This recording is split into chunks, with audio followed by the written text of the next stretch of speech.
De modo muy particular el Señor me ha dado a comprender que vendrá un cometa que se acercará a la Tierra. Toda la humanidad lo verá. Esto hará a muchas personas acercarse por pánico a la confesión, pero no por arrepentimiento. Va a aparecer una señal en el cielo, una cruz. Por varios días, las personas de fe sentirán la necesidad de confesar sus pecados, de arrepentirse.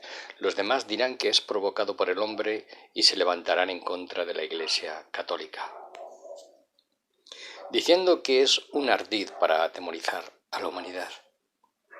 En medio de esta confusión y de un terremoto vendrá el aviso, del cual nuestro Señor me permitió vivir una parte en la Cuaresma del año 2008, el día miércoles santo, la que describo a continuación.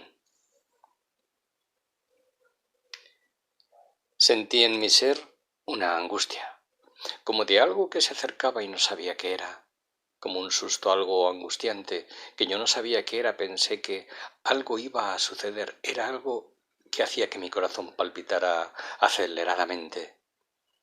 Así pasé como unos 20 minutos. Después la angustia fue creciendo hasta que comencé a sentir como que el alma se me salía, porque poco a poco sentí una soledad espantosa que me iba llenando no solo el ser espiritual, sino mi cuerpo físico. Hasta que sentí una soledad terrible. La angustia me hacía caminar de un lado a otro, porque cada vez la soledad era más grande. Yo era totalmente consciente de que me estaba quedando sin Dios en mi ser. Mi alma estaba desolada, angustiada. Yo caminaba buscando consuelo y no lo encontraba. La soledad, el vacío era cada vez más grande, hasta que llegó el momento en que sentía enloquecer. Mi alma se quedó sin Dios. Y como una película comenzaron a desfilar dentro de mí todos los pecados, quizás los más grandes que cometen los hombres. Sentí, o mejor dicho, estaba viviendo, porque yo los sentía como propios, los vivía. Sentí lo que pasa por la mente, por el corazón, por el interior de las personas que se quitan la vida. Viví esos momentos anteriores que padecen los que se quitan la vida. Viví lo que siente un niño cuando está siendo abortado. Viví los abusos de los seres humanos, que son ultrajados. Viví la drogadicción, la prostitución. Toda clase de pecados comenzaron a desfilar, uno a uno, dentro de mi alma. Era una desesperación terrible. Yo sentía en mi mente que no podía salir de la casa porque estaba abandonada de Dios. Estaba viviendo la ausencia total de Dios. Es un espantoso vacío que nada lo llena. Aquí los hombres pecan y se arrepienten, pero no se siente el peso, la ofensa que causa el pecado, porque se tiene la presencia de Dios. Yo caminaba desesperada viviendo aquel abandono de Dios tan terrible, y en eso me acordé que mi esposo sí tenía a Dios, y me fui a buscarlo a su habitación y le dije: por favor, impóngame las manos sobre la cabeza, necesito que me pase a Dios, porque me abandonó. Mi esposo, asustado, no sabía qué hacer y me preguntaba: ¿qué te sucede? Y yo le decía desesperada: no tengo a Dios, se me fue, por favor, pásamelo. Mis lamentos realmente eran de lo profundo de mi ser. Y él me decía: ¿qué rezo? Y yo le decía: lo que sea, pero pásame a Dios. Esto fue en verdad desolador, amargo. Él oró, pero el vacío seguía. Creo que fui tentada por el demonio a salir de mi casa, a tomar el auto y buscar a uno de los sacerdotes, pero yo dentro de mí sabía que si salía de mi casa podía ser fatal. Entonces me tiré al suelo con los brazos extendidos en cruz y supliqué a Dios que regresara a mí. En ese momento entonces mi alma me habló. Yo sabía que era mi alma y me dijo unas palabras que yo fui repitiendo conforme ella me las decía, y sentí que el Espíritu Santo me llenaba, me estaba llenándome.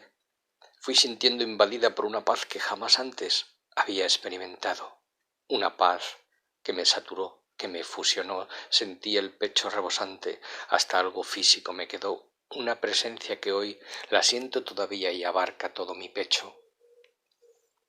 Así será el aviso. Por eso las personas que están en pecado se volverán como locas, y el demonio que estará esperando las inducirá a quitarse la vida para llevárselas como su botín antes que llegue la hora de la misericordia. El aviso será para los que no están con Dios el momento terrible, insoportable, en que se terminarán de entregar en manos del demonio, que con sus legiones demoníacas cercarán a las almas. para recriminarles el pecado en que viven y para decirles que no tendrán perdón de Dios. Para los que están tibios, será el momento del arrepentimiento de gracia, porque al comprender el error pedirán perdón y se convertirán, y para los que están en gracia será ese quedar llenos de la presencia del Espíritu Santo. Sabemos que después del aviso, los que no creen le darán una significación científica para que la humanidad continúe en el error y el pecado crecerá y habrá persecución. Desde este día mi vida no es la misma. Dios en el aviso nos dará conciencia del pecado. Ese día jamás lo olvidaré. Lloré en esos momentos en que no sentía a Dios, no podía ni pensar porque la ausencia de Dios superaba todo. Solo sentía el vacío y vivía en mi carne los pecados que llegaban unos tras otros, aumentando la angustia y la soledad. En este momento en que escribo y cuando hablo de ello lloro porque el solo recuerdo me duele tanto que siempre le pido a nuestro Jesús no me vuelva a hacer pasar por eso, porque creo que no lo resistiría más. Esa es mi experiencia personal sobre el aviso, la transcripción de esta vivencia, de este padecer con Jesús. Él me ha dicho que esto es lo que sentirán las almas en el aviso y que es solo una gota de lo que Él vivió en Getsemaní por nuestras culpas.